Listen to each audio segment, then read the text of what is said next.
Assalamualaikum warahmatullahi wabarakatuh. Kembali lagi di channel Bagong Cerpen. Untuk kisah kali ini, saya akan membawakan sebuah cerita yang berjudul Hotel Angker di Tengah Kabut, Bedugul. Sebelum kita lanjut ke ceritanya, tekan dulu tombol like video ini, dan jangan lupa tekan juga tombol subscribe channel ini. Nyalakan juga lonceng notifikasinya, agar tidak ketinggalan cerita-cerita lainnya dari channel ini. Dan seperti apa untuk kisah kali ini? Langsung saja kita masuk ke ceritanya. Sekitar awal tahun 2014, seorang pemuda bernama Damar asal Yogyakarta memutuskan untuk melakukan perjalanan ke Bali. Bukan untuk berlibur seperti wisatawan lainnya, melainkan untuk menyendiri dan menenangkan diri. Dalam waktu kurang dari 2 bulan, ia kehilangan kedua orang tuanya dalam kecelakaan lalu lintas yang menyisakan trauma mendalam. Ia butuh ruang, jarak, dan waktu. Salah seorang temannya yang pernah tinggal di Bali menyarankan Damar untuk mencoba menginap di daerah pegunungan Bedugul. Tempatnya sejuk, sunyi, jauh dari hiruk-pikuk wisata mainstream. Lokasi yang menurut orang-orang spiritualis menyimpan energi yang kuat dan bisa membuat batin lebih tenang. Hari pertama dan kedua terasa seperti yang dijanjikan. Damar menginap di losmen kecil milik warga, menyusuri pasar tradisional, dan sempat mampir ke Danau Beratan. Tapi di hari ketiga, segalanya mulai berubah. Damar mendengar bisik-bisik warga lokal tentang sebuah hotel besar yang berdiri megah, namun terbengkalai di atas bukit, tertutup kabut hampir sepanjang hari. Konon katanya, hotel itu sempat direncanakan menjadi salah satu resor terbesar di Bali bagian utara. Tapi entah kenapa proyeknya berhenti begitu saja. Tidak ada penjelasan resmi. Para pekerja yang terlibat mengaku mendengar bisikan saat bekerja, bahkan ada yang menghilang secara misterius, hingga akhirnya proyek ditinggalkan. Sekarang bangunannya kosong, sunyi, terlupakan. Sebagian warga percaya tempat itu dijaga oleh para penunggu dari alam lain, sosok-sosok yang tak kasat mata yang marah karena tanah itu diganggu tanpa ritual. Tapi ada pula yang menyebut tempat itu sebagai titik hitam, di mana dunia nyata dan dunia gaib saling menempel begitu tipis. Bahkan bisa tumpang tindih jika seseorang terlalu lama berada di sana. Bagi Damar, itu bukan cerita yang menakutkan, justru membuat rasa penasarannya makin besar. Sore itu, sekitar pukul 5 lewat, Damar memutuskan naik ke bukit. Ia membawa jaket, kamera tuanya, dan air minum. Jalan menuju ke atas tidak terlalu jauh, namun cukup menantang. Aspal yang dulu rapi sekarang sudah terkelupas, bahkan sebagian sudah tertutup oleh akar dan rumput liar. Semakin ia naik, suasana terasa makin aneh. Udara dingin yang menusuk tulang bukan hanya karena suhu, tapi seperti ada tekanan yang tak terlihat. Kabut mulai turun perlahan menyelimuti jalan setapak. Suara jangkrik pun tiba-tiba hilang, hingga akhirnya Damar tiba di depan bangunan besar itu. Siluetnya muncul dari balik kabut, berdiri angkuh namun lusuh. Atap khas Bali menjulang, sebagian sudah runtuh dimakan waktu. Rerumputan tinggi menjalar sampai ke anak tangga teratas. Saat Damar melangkah, masuk ke pelataran utama, tiba-tiba angin bertiup kencang dari arah belakang. Kamera yang dia kalungkan di leher, tiba-tiba menyala sendiri. Klik. Tombol record otomatis menyala.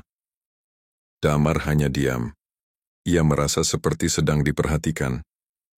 Lalu, samar-samar, dari lantai 2, ada bayangan yang melintas cepat di antara pilar.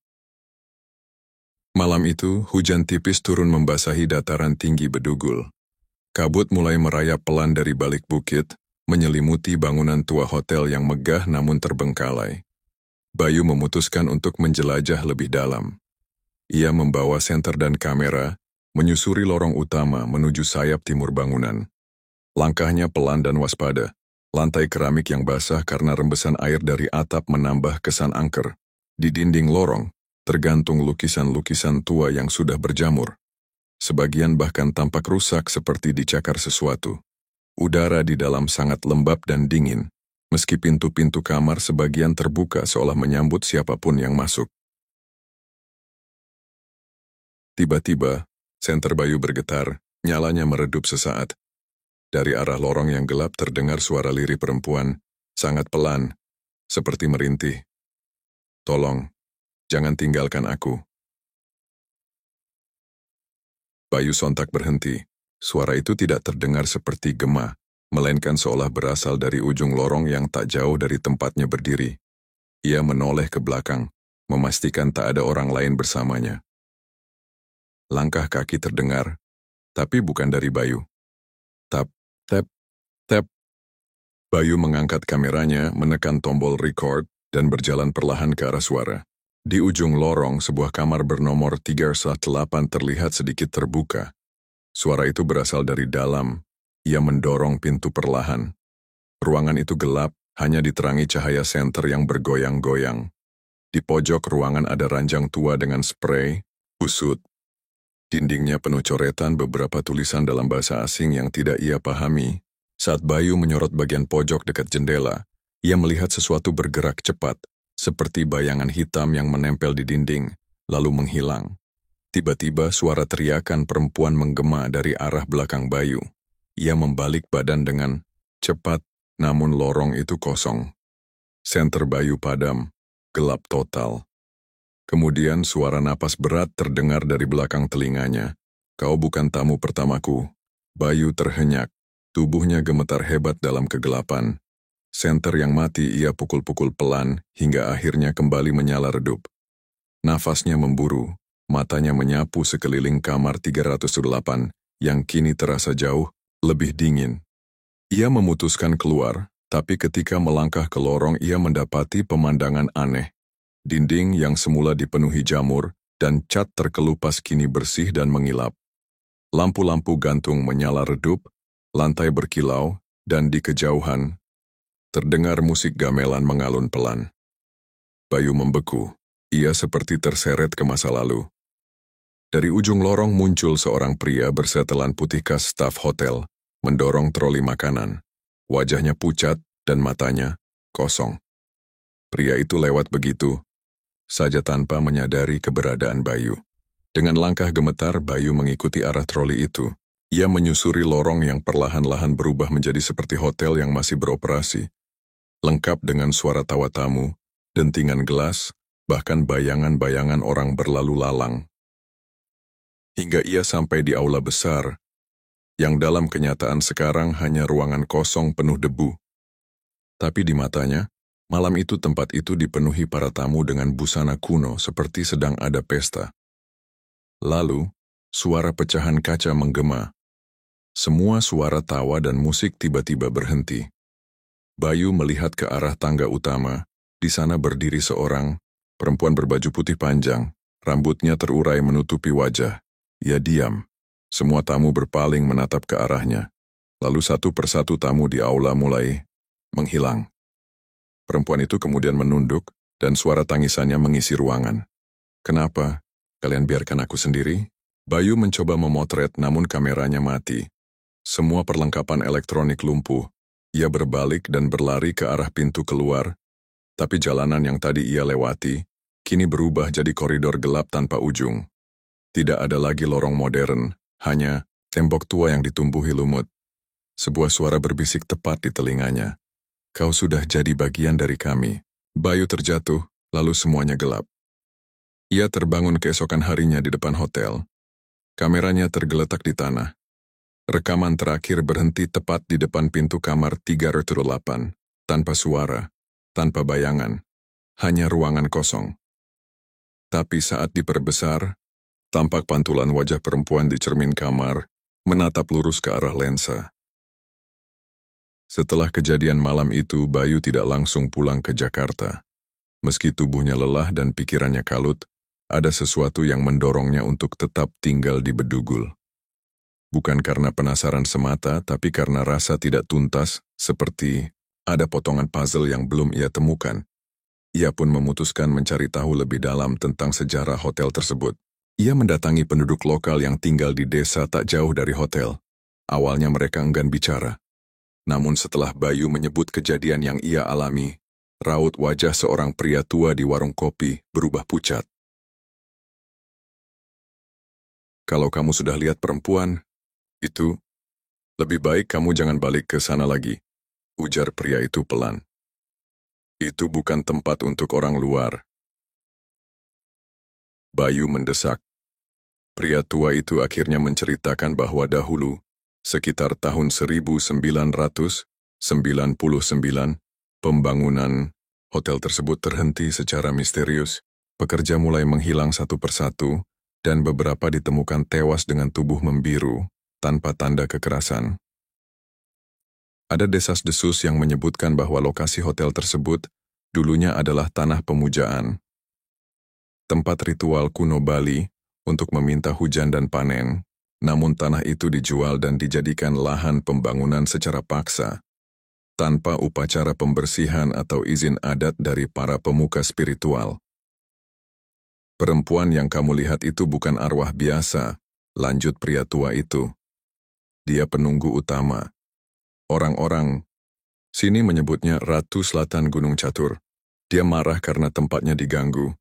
Dia bukan sekadar menampakkan diri, dia memilih siapa yang akan dibawa. Bayu menelan ludah.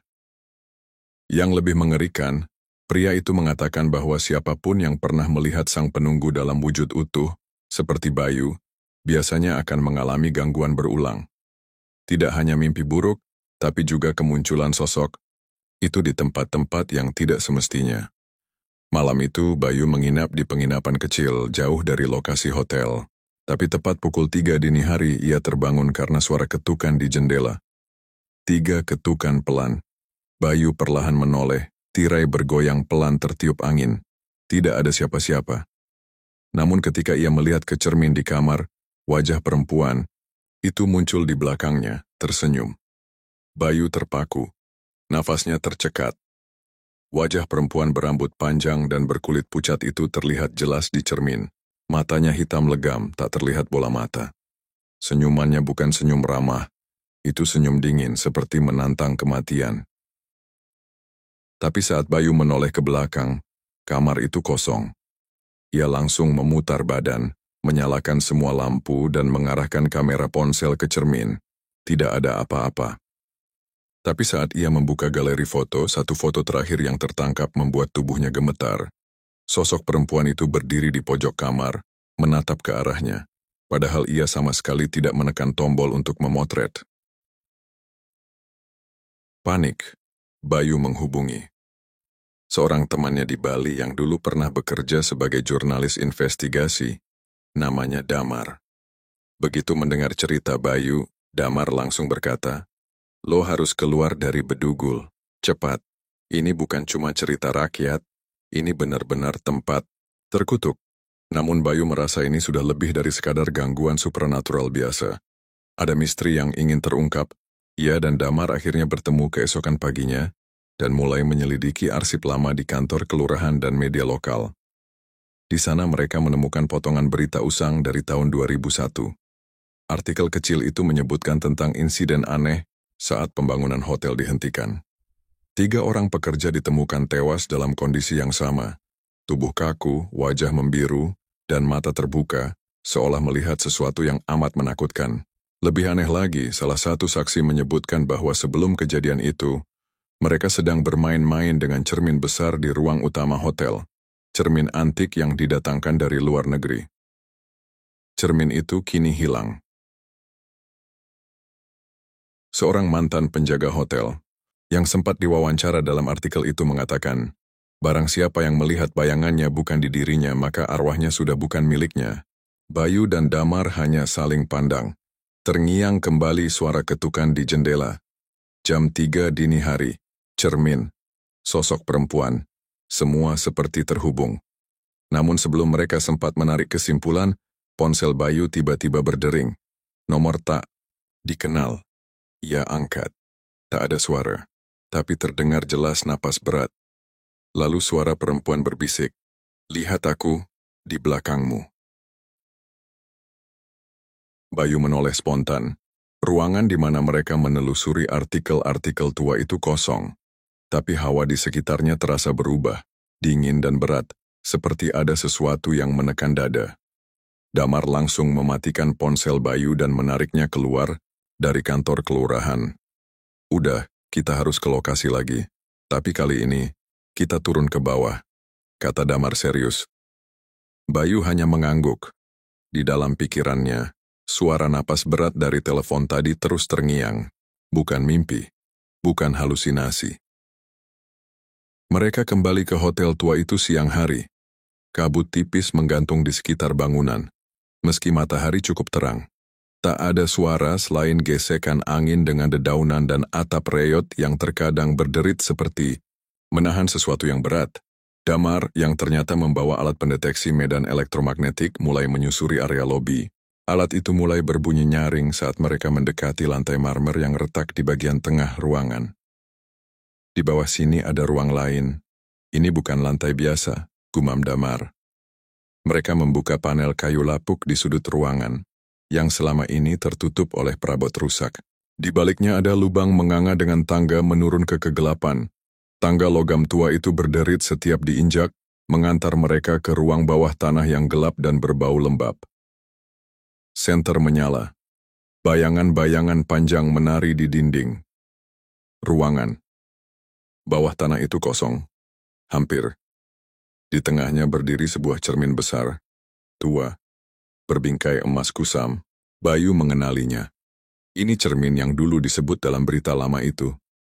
Ia menyorotnya dengan senter, dan saat cahaya mengenai permukaan cermin, pantulannya bukan ruangan yang mereka tempati sekarang, tapi lorong berdarah, penuh sosok-sosok, berwajah rusak, menatap mereka dari balik kaca.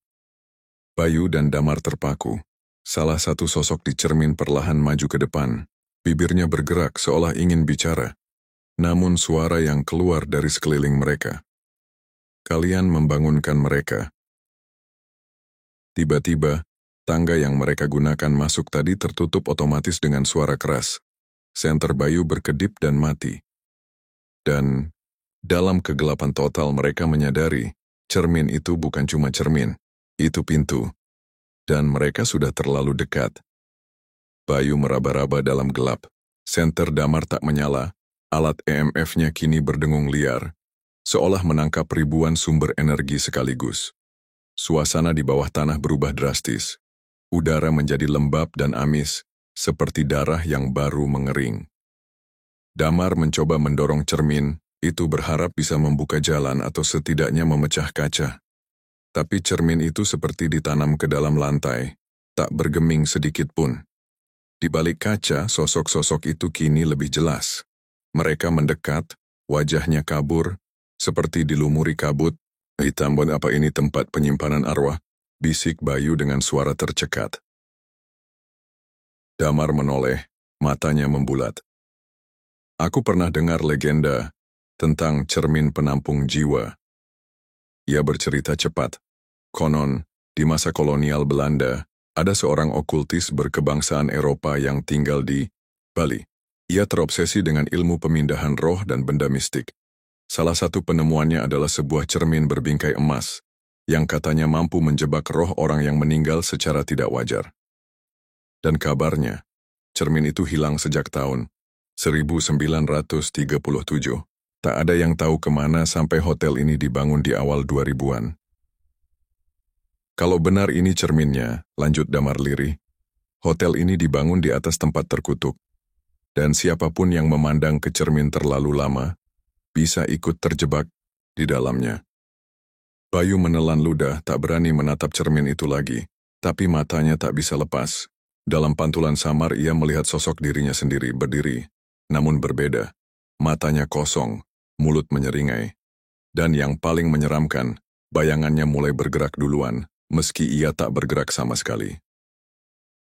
Seketika lampu senter berkedip, menyala kembali, cukup untuk melihat sesuatu muncul dari sisi cermin. Bayangan hitam yang merangkak keluar, perlahan. Tanpa berpikir panjang, Damar menarik Bayu mundur, dan menabrak sebuah lemari kayu tua yang tiba-tiba terbuka sendiri. Di dalamnya, berjejer foto-foto lama, peta-peta, dan satu buku tua dengan sampul. Kulit menghitam bertuliskan huruf Belanda kuno, Seelenspiegel, cermin jiwa. Sebuah halaman di dalamnya tertandai dengan simbol merah darah. Tertulis di sana bahwa setiap jiwa yang tertangkap dalam cermin akan menghidupkan kekuatannya, dan jika tak ada tumbal baru, maka jiwa terakhir yang melihatnya akan tertarik masuk menggantikannya. Bayu memandang Damar. Kita harus keluar dari sini, sekarang. Tapi langkah mereka terhenti saat sebuah suara berat dan bergaung berkata, sudah terlambat. Suara berat itu menggema seperti datang dari dinding-dinding hotel yang bernapas. Bayu dan Damar saling menatap, darah mereka membeku. Dari balik cermin sosok bayangan kini berdiri penuh. Tubuhnya samar seperti asap namun matanya menyala merah. Di sekelilingnya ratusan wajah-wajah arwah terperangkap mulai berteriak. Bukan meminta tolong tetapi memanggil. Mereka menginginkan teman baru. Buku tua di tangan Damar mulai bergetar. Setiap halaman yang dibuka seakan ditulis dengan tinta darah yang mengalir sendiri. Di tengahnya, satu halaman mengungkapkan rahasia besar.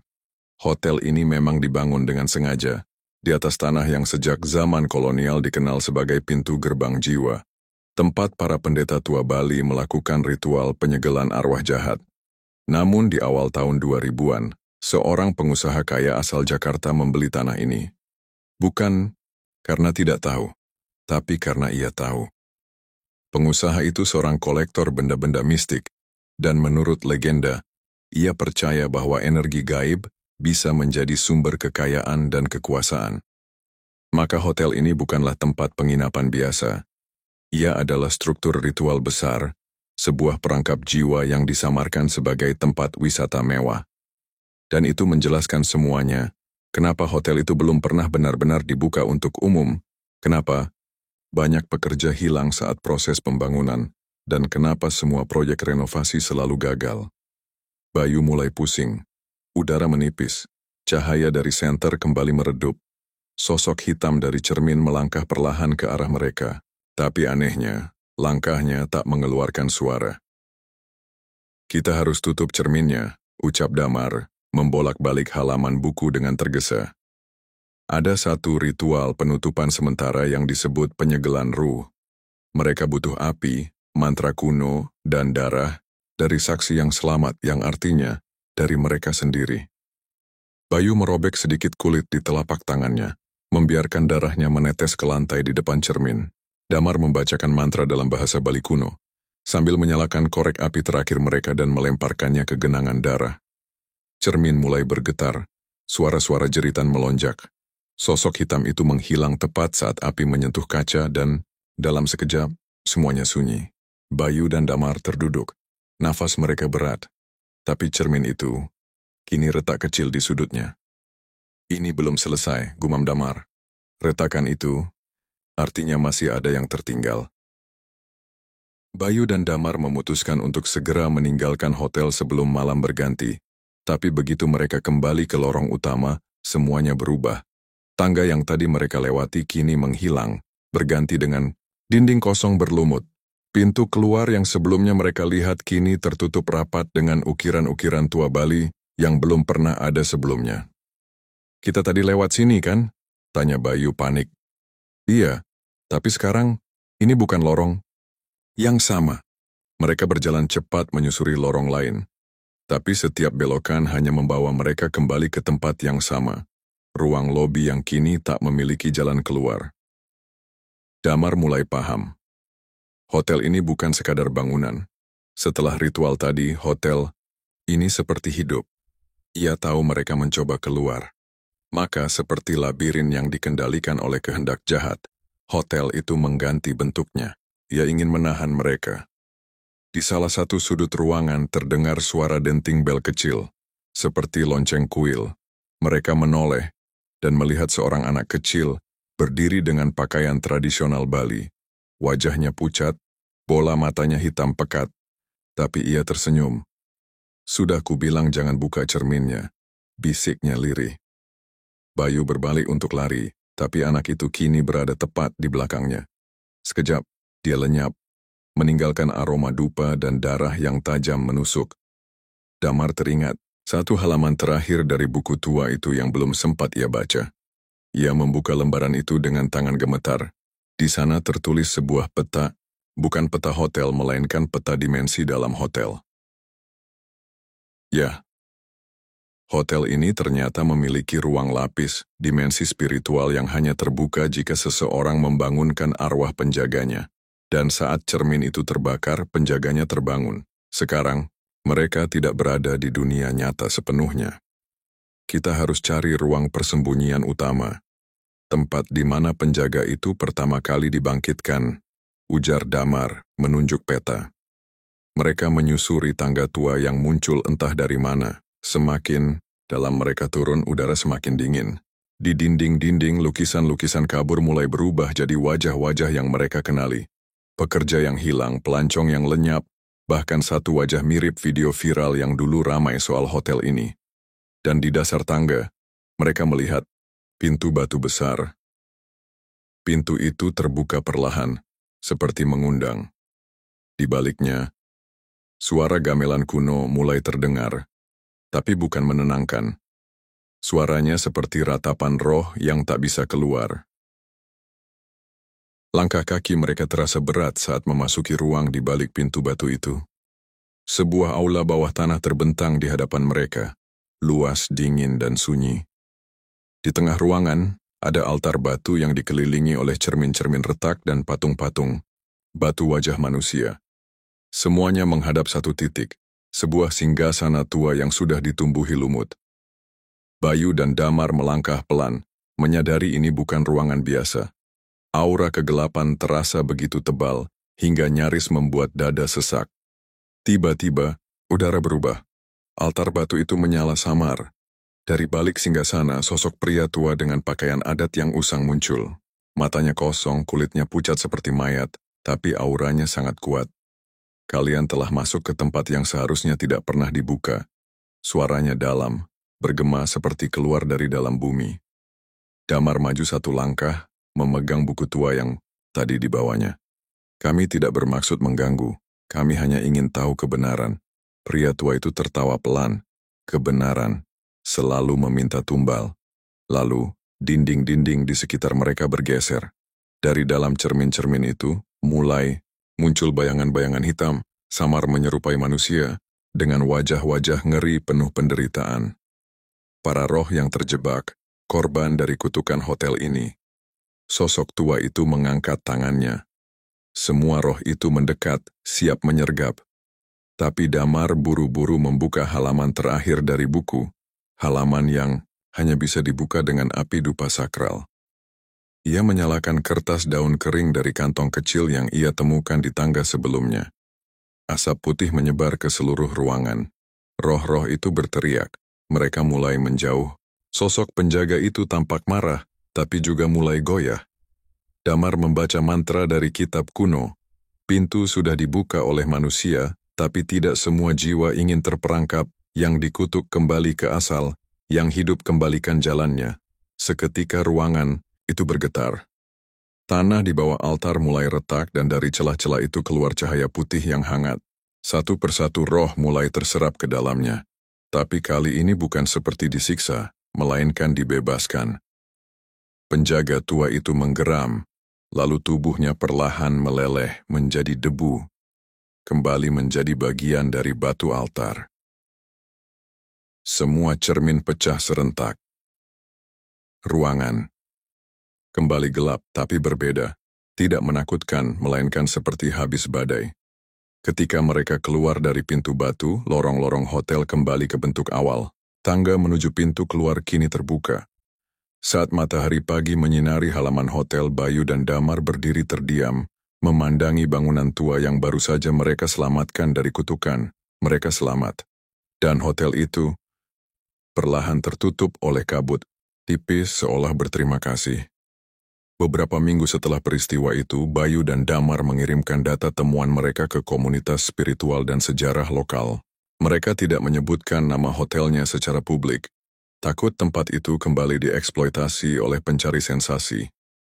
Dari pengalaman itu, mereka belajar satu hal penting. Tak semua tempat lama boleh dibangkitkan kembali kisahnya. Ada yang memang ditinggalkan karena kisahnya sudah selesai. Tapi jika dibuka kembali tanpa izin, maka sejarah bisa menyeret siapapun ke dalamnya. Dan kini, hotel di pegunungan Bedugul itu kembali tidur. Tapi apakah akan selamanya? Hanya waktu yang tahu.